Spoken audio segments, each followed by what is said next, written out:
Hey, what's going on? So, today I wanted to go over um, the food enjoyment matrix. Okay. And so, the way that I kind of go about, I never really realized this, but it was something that I was doing. It was how my brain was working and what I was thinking about. Um, and I didn't have I didn't have any like language to describe it, or I hadn't described it. I wasn't even aware that I was doing this. But what it is how I make choices about what food to eat, and with the aim of being as lean and ripped as possible all the time, and enjoying as much food that I like as possible. So in order for that to happen, um, the way that I would always think about it is, if I looked at a food, I would compare the amount of satisfaction I was going to get from that food with the amount of impact it would have as far as calories go. So I'll give you an example, and so obviously if you looked at this on like a graph, right, you would have the bottom part of the graph, which would go from low to high, and it would measure how much of an impact on calories this has. And then the vertical part of the graph would go how much satisfaction I get from this food, and it would go from low to high. So let me give you an example of this. Let's take a food, and so let's say like I'm uh, I'm going to eat a slice of pizza, okay? And it's not like, I love Round Table. Round Table is really good. They're very consistent. Their combination pizza is phenomenal. It just tastes so good. I don't know what else to say.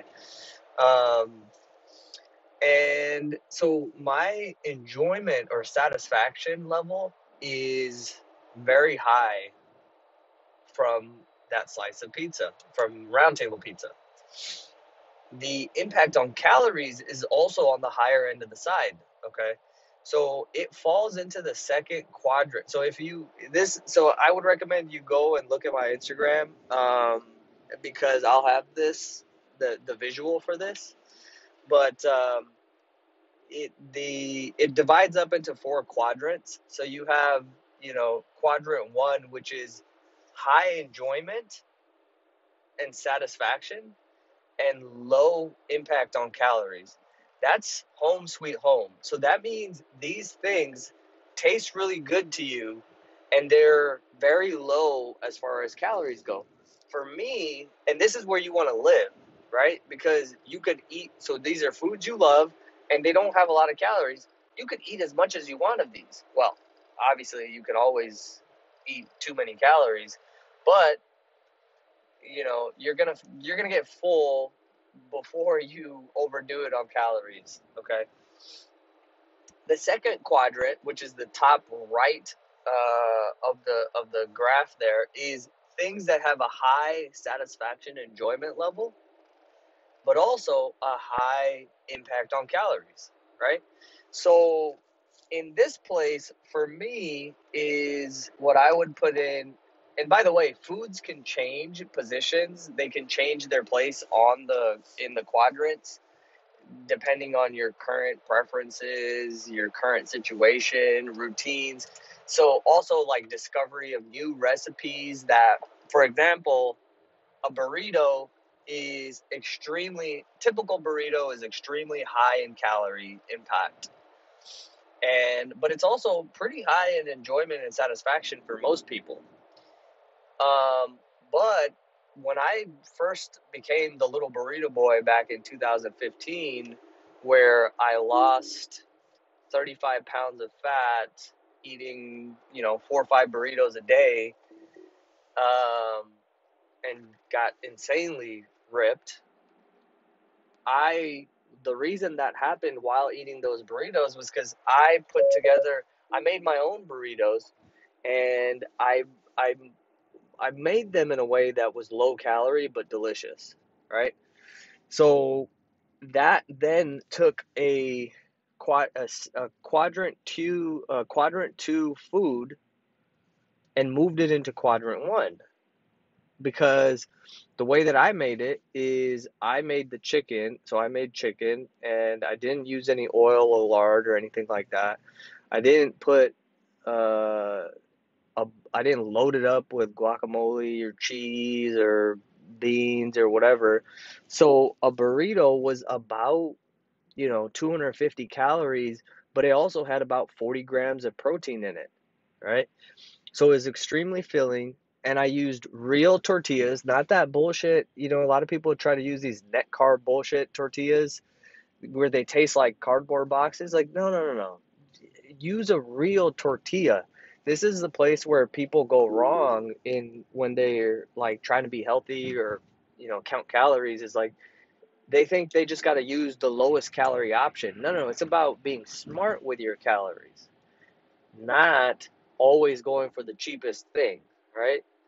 Um, and and actually knowing the the calorie count, you end up finding out like, look, for 50 more calories, I can get a real tortilla like La Rosa, and it's amazingly delicious, and it's only 50 calories. Like, nobody got fat because of 50 calories. You know what I mean? So, but anyways, um, that's not possible unless you like have this framework, right? So, um, or unless you think in this way. If you're just thinking good or bad, then you're screwed, because automatically burrito's bad. You can't ever lose weight. It just eliminates all the gray area, and the gray area is where the good stuff happens, right? So I had real salsa, not bullshit bland, salsa for, you know, all right, I'm gonna just go ahead and say it. The salsa that's made for white people, all right? Like, it's not, there's no flavor, it's not it's just not good, okay? If we're gonna get something, we want to get the real deal. And luckily, out here in California, we have Mexican grocery stores, and so they have really good salsas and chilies. And also, my wife is Mexican, and I have the benefit of getting chilies and salsas from my in-laws. So, but my point is, no offense to white people. Um, I love my white people. Some of my best friends are white people. Um, but anyways, shout out to Nick. Shout out to Chris. Shout out to Palin, David, Brian, Ryan. Hope I'm not forgetting anybody.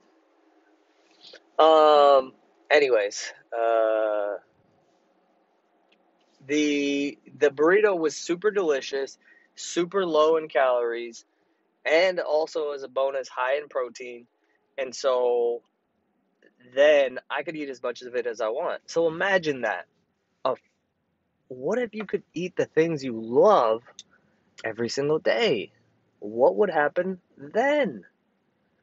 What would happen if you could eat what you want every day and lose fat and stay lean? Isn't that the whole dream? Like, isn't that what you would want? Like, the people thinking that they can't eat fries is the reason they don't ever even try to figure out what's in the gray area, right? And that's where the magic. I'm gonna say that again. Actually, the gray area is where the magic is. When you make black or white, it's interesting to me that people don't want to be black or white on things that, like, there should be no question about, like doing drugs or being mean to people or like doing the right thing, or like, people don't want to be black and white on those, which are very obvious, like talking shit about somebody Uh, but people want to be black and white on stupid things like food. Oh, burritos are bad. Carbs are bad. Sugar is bad. What? And it's like, oh, you'll come up with reasons why smoking marijuana all the time is actually, there's benefit to that. And you'll find the gray area there and be like, okay, and all you're doing is justifying something that you want to do instead of just saying, oh yeah, I just want to do it, whatever. You find all of this gray area to like make a case when you don't need to make a case. It's like, you know, uh, whatever, do what you want to do. Or getting wasted all the time, like getting drunk and like acting, ridiculous, drinking way too much. Um, Plenty of gray area for all those things, justifications, but then you have black and white on stupid things like food. This is good food. This is bad food. It doesn't make any sense. And so, anyways, this is never a question about making people feel bad for what they're doing or how they're doing it, because that doesn't help.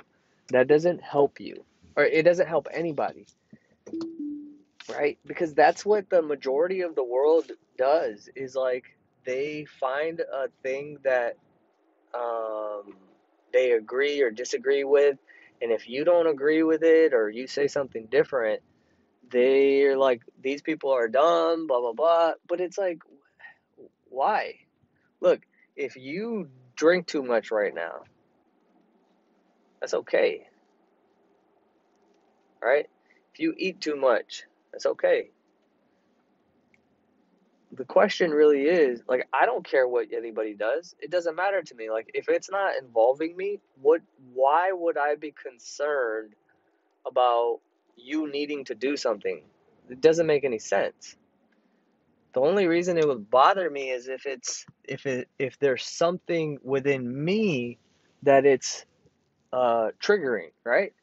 So the goal really is to share good feelings and help people feel better.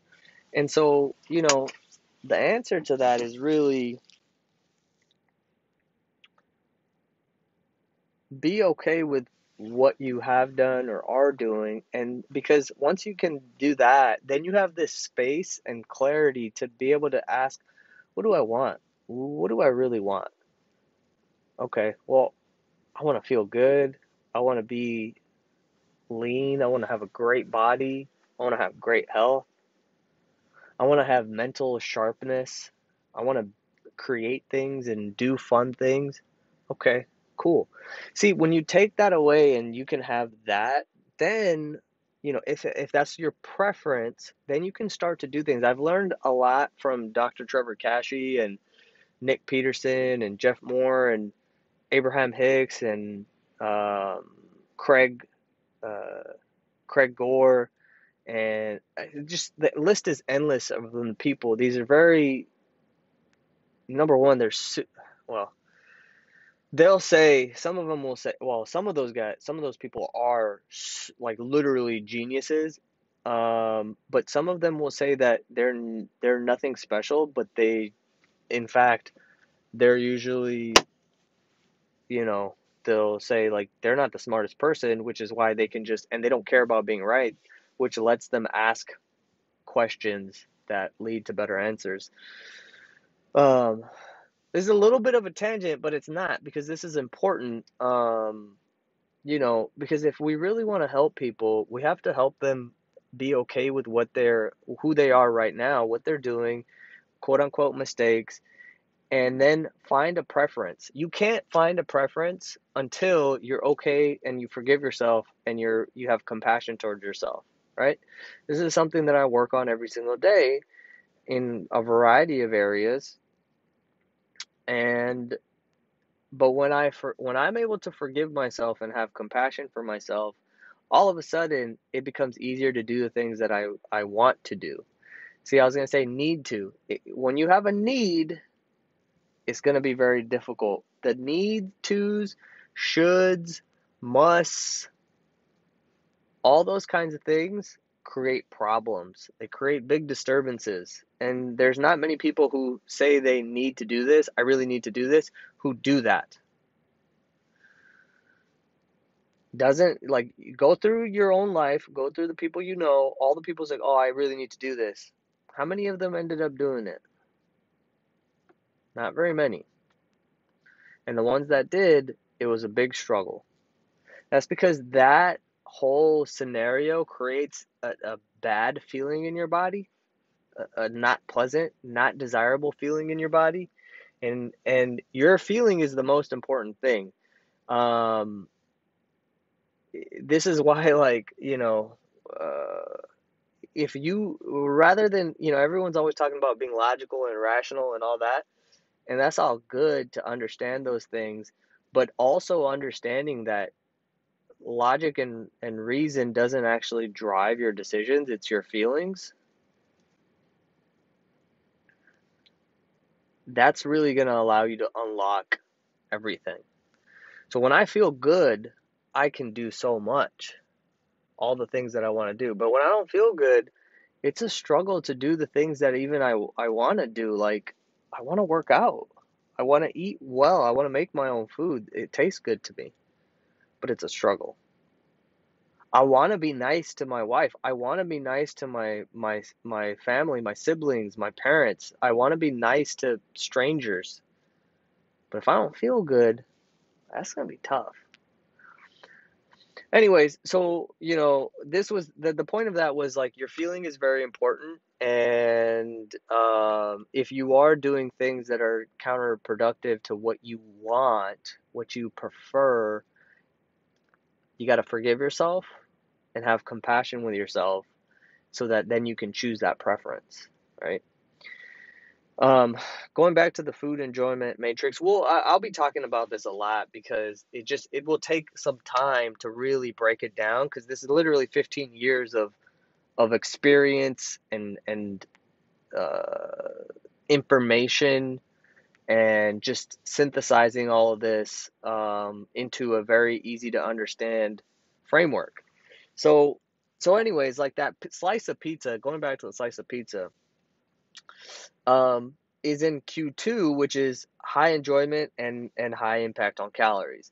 I Q2 things can be eaten regularly if they're intelligently incorporated. Okay, so that means I can have a slice of pizza every single day if I wanted to, if I intelligently incorporate it. If a high impact food, a high calorie impact food will not work if it's not intelligently incorporated. You can't be willy-nilly with it, okay? I mean, you can, but you're probably going to be fat. Like, you're going to have a lot of body fat, okay? And that's fine if that's what you choose. Like, it doesn't matter to me. It's your own preference, right? My preference is to be, and my preference and opinion is I want to be as lean as possible because I think that's a more enjoyable way, right? Now, let's take that same round table slice of pizza and say it was actually some shitty pizza. Like, I'm not a big fan of these Indian style pizzas. To me, they taste like a paratha. And so it's like, but if I'm gonna have a paratha, I'd rather have a paratha from my mom. Like, I don't want the the Curry Pizza House pizza. No offense to Curry Pizza House, okay? Um, Like, I would just rather eat a paratha. A paratha is, by the way, is like a stuffed flatbread. Usually, like my favorite one is like onions and spices and potatoes. So that's a pizza that is very low in my enjoyment and satisfaction level, and it's high on impact on calories. So it falls into quadrant three, which is avoid these foods. These foods have super high calories, and you don't even enjoy them. Why would you eat them? Yet people do this all the time. Another example of this is like if you order some fries at McDonald's or anywhere, but like let's say you order some fries at McDonald's, which is, I mean, usually that's super high satisfaction. And so okay, we can incorporate this intelligently because it's Q2. But if the fries are cold and they're not fresh, then the satisfaction enjoyment falls to zero. So now it's high impact on calories and low enjoyment. Now it's in Q3. That means I avoid it, right? Because if I eat it, I'm not going to feel good. I'm going to be like, "Ugh, this is gross." So it goes back to caring about your good feeling, right? And your enjoyment. So that's a very easy decision there. In the past, I would like, even if the food wasn't good, so I'm not enjoying it, I would eat it anyway. Nowadays, if the food isn't fresh and it doesn't taste good, I'm not gonna eat it. I'll throw it away, right? Um, so the quadrants really help to like clarify this, right? So we'll dive more into this stuff, and I'll probably do some YouTube videos on this so you can actually see it while I'm talking about it.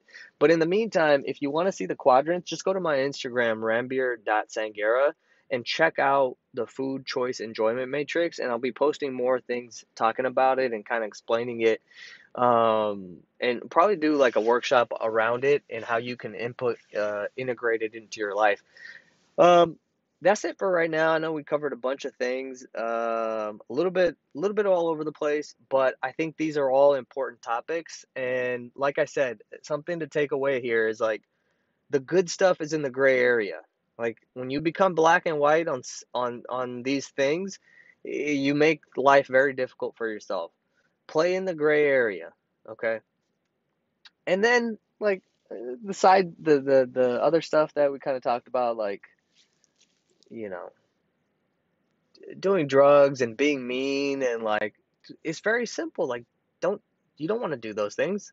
That's where you can have a black and white. Like don't do drugs all the time. Don't get high. Don't be high all the time. Don't be drunk, belligerently drunk every weekend. And then even if you are, if you if you forgive, you're not a bad person. If you forgive yourself and have compassion for yourself, you'll have the space to choose a preference. You might say, "Oh, you know what? I actually want to feel really good." So that was that whole tangent rant. Okay. Um, very, very important stuff. And it's important to go slow. Go slow. Our brain does so much so quickly, we get lost. So like slow down. Like take your time with all this stuff. Right? That's the biggest thing that I try to learn as well and practice is like slowing down because otherwise you miss the important things and your focus is all over the place. Okay, we'll leave it at that for right now. As always, if you have any big takeaways or things that really stood out to you or made sense or resonated with you, tag me with those key takeaways on Instagram at rambier.sangera. All right, I'll see you later.